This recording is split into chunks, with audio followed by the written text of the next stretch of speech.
Assalamualaikum warahmatullahi wabarakatuh. Perkenalkan, nama saya Muhammad Fahri Kadafi Akbar. Di sini saya akan mempresentasikan hasil karya saya berupa sekolah dasar terpadu dengan tema sekolah alam. Alasan saya memilih konsep alam ini dikarenakan alam dan lingkungan berperan penting dalam tumbuh kembang anak. Anak pertama kali belajar dan memahami sesuatu bersumber dari alam dan lingkungan sekitar. Dampak pembelajaran yang menggunakan pendekatan lingkungan memiliki banyak manfaat. Siswa akan belajar langsung di alam sehingga pembelajaran anak akan semakin baik. Suasana kelas yang terbuka dan berdekatan dengan alam akan merasakan lingkungan yang lebih asli. Sehingga pembelajaran pun akan mempengaruhi perkembangan fisik, keterampilan, sosial, budaya, perkembangan emosional, hingga intelektual. Yang selanjutnya ada konsep integrasi terhadap kawasan. Mengapa saya menampilkan tema ini? Dikarenakan dapat terlihat dari lingkungan tapak yang berada di Jalan Dago, yang dimana di jalan tersebut masih minim lahan hijau dan hanya banyak rumah penduduk saja. Oleh karena itu, maka akan banyak sekali polusi udara dan juga polusi suara. Oleh sebab itu, pemanfaatan alam ini akan membantu para siswa untuk memperlancar kegiatan belajar mengajar mereka. Yang selanjutnya ada konsep hubungan masa bangunan dengan ruang luar. Masa bangunan sekolah dengan area luar landscape dihubungkan dengan sebuah jalan setapak atau pedestrian terbuka tanpa atap. Material pedestrian sebagian besar menggunakan material kayu lin, sedangkan pada bagian belakang landscape menggunakan material batu kali. Hal ini dikarenakan agar memberikan kombinasi yang membuat sekolah lebih terasa berada di alam. Berikutnya ada konsep sequence. Pengalaman pada sekolah ini pertama kali akan melihat sebuah entrance yang cukup besar dan terbuat dari elemen kayu. Begitu memasuki entrance akan terdapat sebuah parkiran dan juga area drop zone. Begitu memasuki area drop zone, para pengunjung akan melihat sebuah gedung administrasi.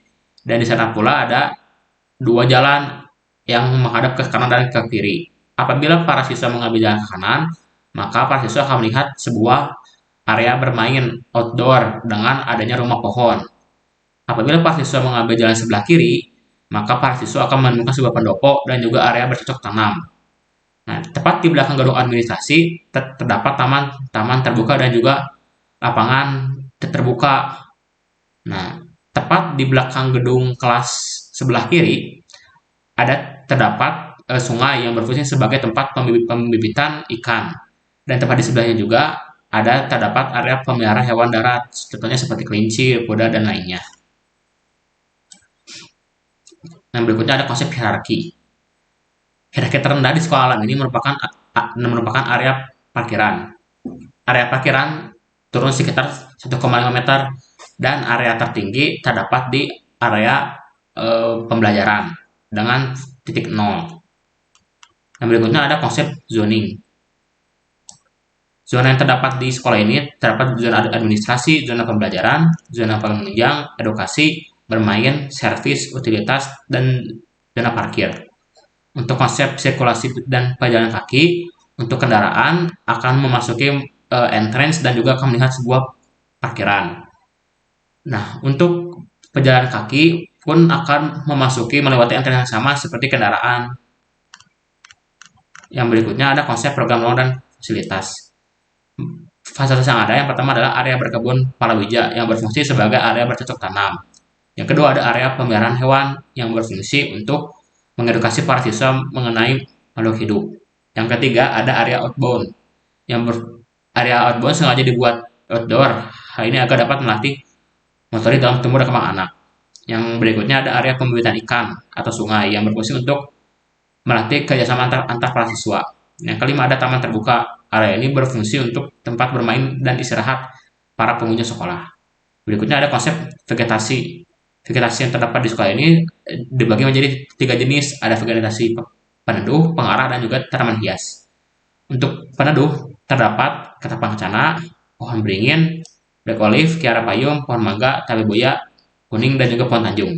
Untuk vegetasi pengarah terdapat pohon cemara mini yang berfungsi untuk mengarahkan yang terletak di area depan sekolah. Yang ketiga ada vegetasi tanaman hias yang dimana terdapat aglonema dan juga spider plant. Yang berikutnya ada konsep hardscape. Konsep hardscape pada sekolah ini yang pertama adalah perkelasan kayu ulin yang berfungsi untuk pedestrian utama. Kemudian ada batu kali yang berfungsi sama seperti pekerasan kayu ulin. Yang berikutnya ada lampu taman, ada bangku dan juga ada taman dan juga ada tong sampah. Yang berikutnya ada konsep protokol kesehatan pengguna dan pengunjung bangunan. Di setiap sudut sekolah terdapat sebuah keran-keran air dan juga tempat sampah yang berfungsi untuk menjaga kebersihan sekolah sehingga sekolah pun menjadi sehat. Yang berikutnya ada sistem penyediaan air bersih, titik lampu, dan air kotor. Untuk air bersih, airnya bersumber dari PDAM. Untuk air kotor, setiap aliran air kotor akan diarahkan ke bak kontrol yang kemudian akan diarahkan lagi ke arah septic tank dan akhirnya ditempatkan di sumber resapan. Untuk titik lampu semuanya tersebar di area uh, landscape sekolah hal ini agar menerangi seluruh area sekolah. Sekian dari saya. Terima kasih. Wassalamualaikum warahmatullahi wabarakatuh.